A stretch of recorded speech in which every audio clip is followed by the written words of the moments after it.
ایک دن سرکار نے فرمایا، حضرت انس بن مالک کہتے ہیں حضور نے فرمایا بھی سارا دن نہ بیٹھے رہا کرو، وقفے سے ملا کرو، وقفے سے محبت بڑھتی ہے، وقفے سے ملا کرو محبت بڑھتی ہے۔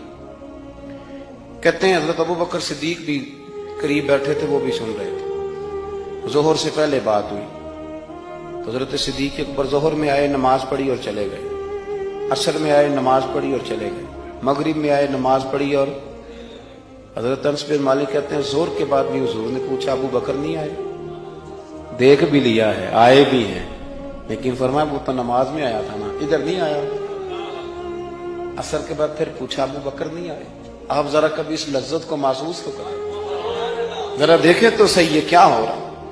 تیسری دفعہ مغرب کے بعد پوچھا انس یار ابو بکر نہیں آیا؟ تو حضرت انس بن مالک کہتے ہیں میں خادم تھا، قریب رہتا تو میں دوڑا گیا ابو بکر کے دروازے پہ دستک دی، میں نے کہا کیا کرتے ہو؟ حضور نے 3 دفعہ پوچھ لیا آئے نہیں، کہتے صدیق اکبر دوڑے آئے، حاضر خدمت ہوئی، حضور حکم ہو۔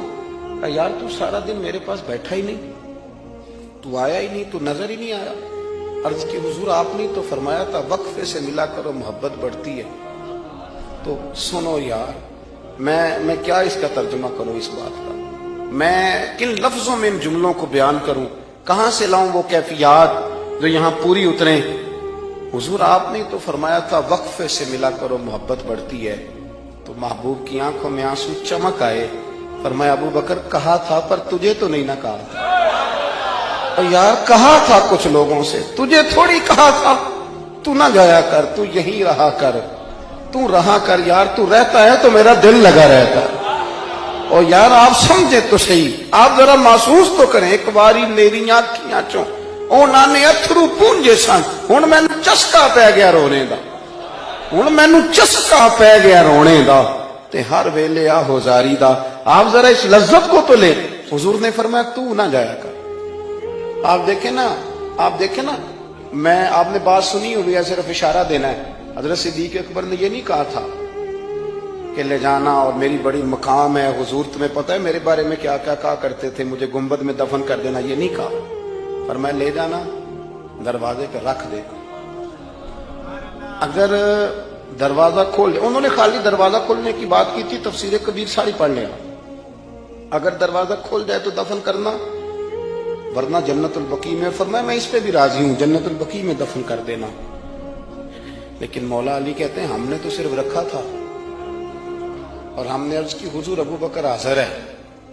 انہوں نے کہا تھا اگر دروازہ خود بخود کھول جائے تو رکھ دینا۔ کہتے ہیں انہوں نے تو صرف دروازے کی بات کی تھی، لیکن گنبد کا صرف دروازہ نہیں کھلا، اندر سے آواز بھی آئی، اندر سے آواز بھی آئی، لے او سجنا اساں توڑ نہیں پائی، لے سجنا اساں توڑ نہیں بھائی۔ اور درویش کہنے لگے پانی پرن سہیلیاں رنگا رنگ کڑے، اسی تے پریا اس دا جانیے جس دا توڑ چڑھے۔ آواز آئی دیر نہ کرو، حبیب کو حبیب کے ساتھ ملا دو، لاؤ قریب کرو۔ جتنا قریب رہے قربت بڑی، پیار بڑا، بات سمیٹنے لگاؤں، ادب بھی بڑا۔ اور پتہ کس طرح ادب کرتے تھے؟ حضور صلی اللہ علیہ وسلم تشریف لے گئے ایک کافر قبیلے کی صلح کرانے، فرمایا دیر سے آیا تو اثر پڑھا لینا۔ صحابہ کو پتا تھا کہ جب حضور نہیں ہوں گے تو جماعت کون کرائے گا۔ حضرت بلال نے اقامت پڑھی، صدیق اکبر نماز پڑھانے لگے، حضور تشریف لے آئے، لوگوں نے ہاتھ پہ ہاتھ مار کے حضرت صدیق کو بتایا کہ آ گئے حضور۔ اللہ کے محبوب کے لیے رستہ بن گیا، نماز کے بیچ میں رستہ بن رہا ہے، صفیں توڑ رہے ہیں صحابہ، حضور کو رستہ دے رہے ہیں، صفیں ٹوٹتی رہی پر نماز کسی کی بھی نہیں ٹوٹی، صفیں ٹوٹتی رہی نماز نہیں ٹوٹی۔ حضور پہلی صف میں پہنچ گئے تو جناب صدیق اکبر نے ایک قدم پیچھے ہٹایا۔